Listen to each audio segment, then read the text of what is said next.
I don't stand side by side with nobody till I bleed with them first. What did we just see? You probably think this world is a dream come true. When I step into this ring, yeah, bro, I am addicted. Don't sleep on Luca! Maybe tomorrow we'll all wear 42. If you fight for your dreams will fight for you. October 21st, 2020. The Best Friends are wrestling on AEW Dark, episode 58. Out come their opponents, two guys making their tag debut, Max Caster and Anthony Bowens, who have appeared on Dark before with other competitors, but are now thrown together. And this is clearly evident to the audience, as the two come out and cannot look any different from one another. Bowens has a simplistic gear, some white and orange trunks and boots. Caster, on the other hand, is over the top. Silver jacket, a big chain, a microphone wrapped around his neck, and trunks with musical notes all over them. Now, in the time of watching, nobody thinks much of these guys. Just two enhancement talents thrown together to give the Best Friends another victory to continue their ascent up the rankings. But it's clear from the start that there's something bigger at hand. See, with Caster, he begins to rap. He fires shots at the Best Friends, and he even has a bar that includes a subtle dig at Trent's past persona in the WWE. But to me, like I said, there's something bigger at hand. And it's the first line to me that now lives in infamy. That's Anthony Bowens. I'm Platinum Max. We are critically acclaimed. From here on, the two would start seeing more time on AEW Dark. In the next episode, you could see Tony Khan had a vision for these two. They still don't have all the pieces, but slowly but surely, improvements are being made. Though they have no tag name or matching gear, the pieces are coming together. Caster again refers to the two as the Acclaimed, and this time he is given a beat to rap over. Again, he demonstrates his mic potential, dishing out jabs so brutal that the commentary team starts to laugh and calls it a burial. 2 episodes later, the two finally make their first appearance officially under the tag name of the Acclaimed. But not just that. This appearance is the one that confirms that Tony Khan sees so much more in them than just two random talents. They make their arrival, and it's the entire package. The two have a tag name, they now have matching gear, and they now have a certified entrance song that perfectly goes with their gimmick, as it includes a short instrumental break section where Caster can do his raps over a beat. Not to give too much of a spoiler, but it's crazy to look back on this entrance happening during the pandemic era and think that this is the first time we hear that siren that would later come to blow the roofs off arenas. And Tony Khan himself clearly saw that potential as well, because in Caster's rap it is revealed that the two have officially signed with AEW and are here to stay. And it wouldn't be long until their impact was made. Under the new name, the duo would mainly compete on Dark and would rack up wins. But their next challenge would be the first true test. It's their Dynamite debut, and their opponent tonight is SoCal Uncensored, with the team tonight composed of Frankie Kazarian and Christopher Daniels. To say the Acclaimed are at a disadvantage heading into this match is kind of an understatement. At the time of this match, Daniels and Kazarian had about a combined 49 years of experience between the two of them. Daniels with 27 and Kazarian with 22. But the two are able to pull the impossible off. Caster nails Daniels in the head with his boombox, and Bowens is able to secure the win. Another win, and a win on their first ever Dynamite. The future looks bright, and they don't have to wait long. After their match with SCU, the Acclaimed provoked the Young Bucks into putting the tag titles on the line the very next week on Dynamite. Second Dynamite match ever for the Acclaimed, and it's a match for the tag titles. An impressive rise so far. But if SCU had quite the steep advantage over the Acclaimed, then the Young Bucks are basically out of their range. Listing all their achievements would take its own video, so put simply, any company they walk into, they're basically guaranteed to have critically acclaimed match after match and win some type of gold. The two teams go back and forth, with the Young Bucks showing the experience gap between the two. Intricate tag offense, knowing when to tag in and out, isolating the legal badge from his partner. The Acclaimed slowly realize they can't win this battle traditionally. As the two teams trade blows and super kicks, Caster moves out of the way and the referee is knocked out with the kick. Caster then low blows Nick Jackson, and then Bowens hits him with the boombox. This is their moment. 2 months into their debut, and they're about to win the tag titles. Except we don't have a referee. And once the new referee comes in, Nick has already recovered and is able to kick out. The two try to finish Nick with a signature move of the Bucks, but Matt comes in and stops it. Matt is then able to powerbomb Bowens through the ringside table and then help his brother finish off Caster in the ring with a BTE trigger for the win. Inches away from infamy. From here on out, the Acclaim will go on to be featured prominently across Dark and Dynamite, and mixing it up with the best of AEW's tag division as the year goes on and into the new year. However, controversy would strike. It's the 100th episode of AEW Dynamite. Much like most episodes of Dark... It's the 100th episode of AEW Dark. Much like most episodes of Dark, it was previously taped, which makes the subsequent controversy even more confusing. The Acclaim will make their way down to the ring for an 8-man tag, and Caster would get on the mic to rap like he's always done. Except, put simply, many felt the lines Caster dealt out this time were crossing the line. He made jokes about Simone Biles' mental health and a reference to the Duke Lacrosse controversy. Many asked, how was this rap approved? How was it not seemingly cut out? With no other clear option at hand, Tony Khan would suspend Max Caster without pay, say he'd do a better job at reviewing talent's promos ahead of time, and even take a more involved role in production to make sure nothing like this would slip through again. Though the Acclaim weren't involved in any big-time storylines at the time, this was a serious halt of their momentum. They'd appear on one final taping of Dark, and from there were gone for the entire month of August. The future for these two men now looked grim. So grim, in fact, that there was a point during August where Caster was selling his gear and claiming that he needed the extra money and likely wouldn't be needing the gear in the near future. But, as we'd come to expect from this team, they do not give up easily. The duo would make their return a month later and were back to their usual antics. Caster would come out with a paper in hand and state that the following rap was approved and written by AEW management. The rhymes would include promotion for the Jacksonville Jaguars and a new show, Roads to the Top. Bowens would cut the music and ask, "Are they scripting our promos?" Caster would then rip up the paper and go forth with his rap, claiming that he'll try not to be so offensive. It's going to take some time to regain momentum, but it's this moment that I look at as the beginning of the Acclaimed's meteoric rise to becoming AEW's top babyface tag team. The Acclaim will receive a title shot a couple of weeks later, which they'd lose. The match went about 6 minutes, so there isn't much of note to cover there. The team would finish the year with appearances all over AEW's programs such as Dark, Dark Elevation, Dynamite, and Rampage. But it isn't until the start of the new year that sees the moment that would change the trajectory of the Acclaim forever. AEW Dark episode 127, the Acclaimed are in an 8-man tag match and they are teaming with the Gun Club, consisting of Austin Gunn, Colton Gunn, and their manager/father, Billy Gunn. The reason this random match is so significant is because it would lead to an alliance between two teams and a story that would be built around disrespect and familial issues.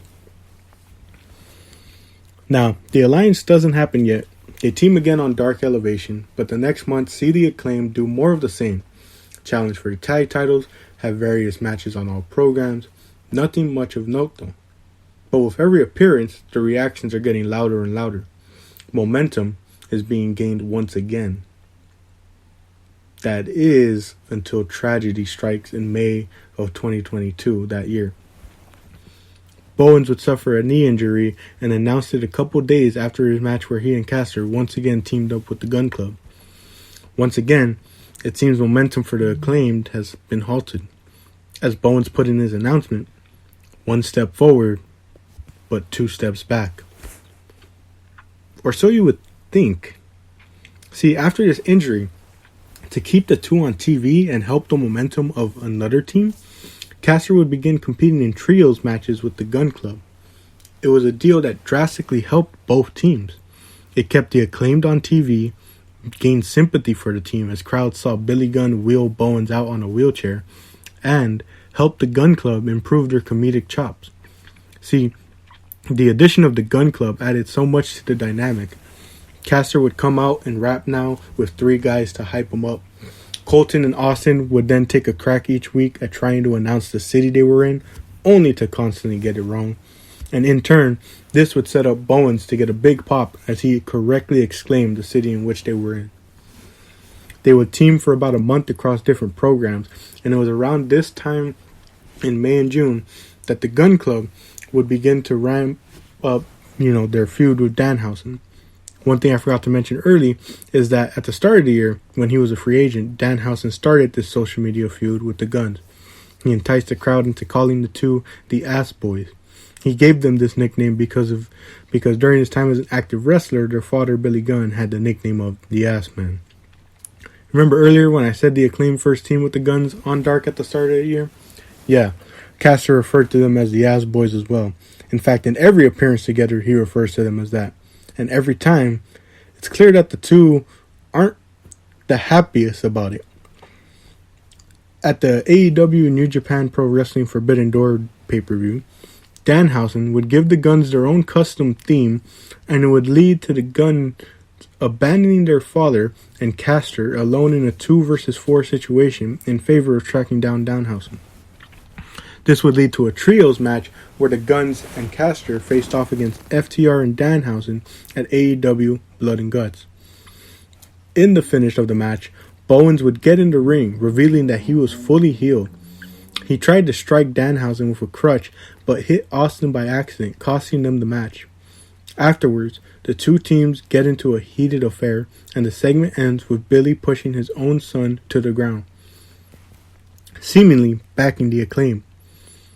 It would all come to a head the very next week on Dynamite. The two teams work together again and win in quick fashion. But things are clearly off from the beginning. The Guns stop Caster from rapping, they refuse to tag either Caster or Bowens into the match, and they steal the winning pinfall from them. As the two teams argue, the Guns finally attack, and once again Billy Gunn interferes. See, Billy has been around these two teams and sees the potential in them teaming. He's gotten to the close to the Acclaim at this time. He has a whole bit going with Bowens, and he wants to see the two teams succeed and work together. Or does he? After separating the two and yelling at his boys, he turns around and clotheslines Caster. He refuses to do the scissor motion with Bowens and hits him with a famouser instead. The disrespect is no longer being tolerated. From here, the two teams would begin their feud. The feud would see brawls between the two and even a rap battle. The culmination would be a dumpster match between the two teams. The two teams would go back and forth with one another, utilizing all sorts of weapons. The finale sees Caster hit an elbow drop on one of the Guns through a table from the top of the stage. The two Guns are then thrown into the dumpster and then pushed off the stage, an homage to what Billy did in WWF with his tag partner years ago. But that's not the end of this story. See, the next week on Rampage, the Gun Club beat Danhausen in a tag match, but their father is not impressed. He even goes as far as to call them ass boys and says that he misses the Acclaimed. The next week on Dynamite, they once again get a quick win, and this time Billy is impressed. But it's too late.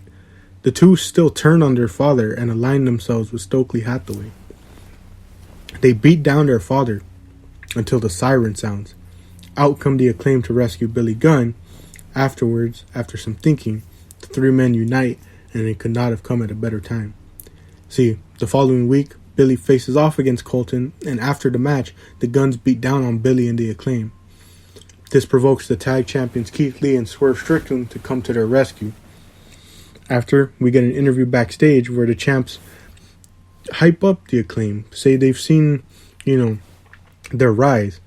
and want to give him an opportunity to challenge for the tag titles at AEW's next pay-per-view, All Out. This is their fourth time challenging for the tag titles. They have all the momentum in the world, all the crowd support in the world. Will this finally be their moment? We arrive at All Out, and it is here that we can finally take a look back at it all. Almost 2 years since the Acclaimed arrived on the scene. They were a thrown-together tag team. They were essentially a dark exclusive team that was mainly enhancement talent. Caster's raps got the team in hot water at one point and almost looked like the end of them. They didn't even start getting consistent TV time till late 2021. And yet, they have organically grown into one of the most overacts in wrestling. Their growth, natural talent, and overall charisma is unmatched right now. Anytime that siren sounds, arenas erupt. And tonight is no difference. The crowd is hot for them the entire time throughout, so much so that Swerve really starts to lean into his heel tactics in this match. The match starts off with impressive wrestling and some good back and forth between the two teams. A lot of moments where the two teams have to take a step back and admire one another's efforts. Swerve, however, is not so admirable. He openly taunts the trio, does the scissor taunt to Bowens as he's keeping Caster away from tagging out. Caster finally does manage to tag out, and it allows Bowens to go to work, but it's within this next sequence of moves that our story finally unfolds. Bowens goes for a move on Swerve off the second rope, but he slips and lands terribly on his knee. It becomes a concern as to whether he should continue, but since the match is yet to be called off, Swerve is going to take advantage as much as he can. As Bowens is on the outside consulting with Caster and Billy as what to do, Swerve dives out and adjusts at the last second so that he kicks Bowens' leg out. Instantly, that knee becomes the target for Swerve and Lee. Every move they do on Bowens is calculated to target that knee. It takes a blockbuster from the top rope for Bowens to create separation and finally tag out. It is now up to Caster to try and pull off the Herculean effort of taking on Lee and Swerve. At one point, him and Bowens are performing some tag team offense on Lee, but it's clear that Bowens' attacks just simply don't have the same impact. He's slower and not getting enough momentum behind him. This is perfectly illustrated when after all their combined offense, Keith Lee is still not worn down. Caster attempts an AA on him, but it's not enough. Keith Lee starts to get offense in and tries to perform the pounce on Max. But Caster moves out of the way at the last second and Swerve is hit instead. This opens the window for the Acclaimed to pull off a tag move, and it looks like this is going to be the finish. And it's especially convincing because Swerve and Lee have had dissension teased essentially since the moment they became a tag team. It's not enough though as Keith Lee kicks out. Bowens and Lee go at it for a bit, but as this match goes on, the adrenaline is just simply wearing off. Bowens can barely stand, and he even collapses when he attempts a super kick, but he chooses the wrong leg to put the weight on. Lee knocks him down and tries to go for a top rope move, only for the Acclaimed to pull off the crazy feat of suplexing him from the top. However, unbeknownst to Bowens, Swerve tagged in while they were hitting that move, and he's able to hit a top rope stomp onto Bowens. With Caster knocked out on the outside, there's nothing to save Bowens here, except for himself. Off of pure adrenaline, Bowens miraculously kicks out to a massive pop. This is shaping up more and more to be the night for the Acclaim. And this is further built upon when, to the awe of the crowd, Caster finally lifts Keith Lee up onto his shoulders for the attitude adjustment. The team hits the mic drop, and Bowens is the one that goes for the pin. This is it. The 2-year-long journey from enhancement talent to world champions has finally come to a close. 1, 2, but the 3 never comes. Keith Lee is able to break up the pin at the last second. Swerve then hits a Death Valley driver to Caster on the ring apron, effectively taking him out. The weight of the world now rests on this injured Atlas's shoulder. Bowens tries his hardest to fight, but it's clear the pain, anxiety, and stakes have clouded his judgment. He attempts an overhead move on Keith Lee, but he's caught. Keith Lee turns him to the powerbomb position, goes to the corner where Swerve awaits as they both hit their team finish of the foot stomp powerbomb. As the ref counts 1, in the corner is a glimmer of hope. Billy Gunn is there desperately trying to get Max Caster up to go break up the pin. At the same time though, you can see Billy subtly realizing Caster isn't gonna get up in time. And he starts to question, should he interfere? If he stops the pin, the Acclaim will likely be disqualified. But it would mean they aren't defeated definitively and could potentially get a rematch. They don't have to watch themselves lose this match after giving their all. They don't have to lose this match and think this is all they're ever going to be. A team who never wins the big one despite all their efforts. As the ref counts 2, you see Billy begin to move. He realizes that their journey can't end here. Their story is not supposed to end like this. He moves, hoping to have enough time to slide into the ring and stop the count. But as the ref counts 3, Billy realizes he hesitated too long. However, it would not take long for the Acclaim to get their rematch. At AEW Grand Slam, the two teams would face off once again. Given this match takes place on TV though, there's a lot more restrictions at hand. For the viewer, you have to deal with commercials and picture-in-picture, and of course, there's time restraints. But this crowd is still hot for the Acclaimed. The two teams go back and forth with offense. We can see a lot of retelling from their previous encounter. Caster is alone again at times and having to carry most of the workload. But with this match, we see a lot of the same story play out, but with a lot of the roles being mixed around. This time, it's Swerve who accidentally hits Keith Lee with the boombox and almost costs them the match. This time, it's Caster trying to go for an elbow drop and hurting his knee. But the biggest change is Billy Gunn. He is tired of Swerve's antics at this point. And this time, he isn't going to hesitate. As Swerve gets in his face, Keith Lee has to come and separate the two. As Keith Lee is walking away with the ref, Bowens attacks and sends Swerve to Billy Gunn. With the referee distracted, Billy lays in some hits and hits Swerve with a famouser. Billy throws him into the ring, where Bowens hits the Arrival, and despite the bad knee, Caster hits the mic drop. 1, 2, 3. Sound the alarm. That's Bowens. He's Platinum Max.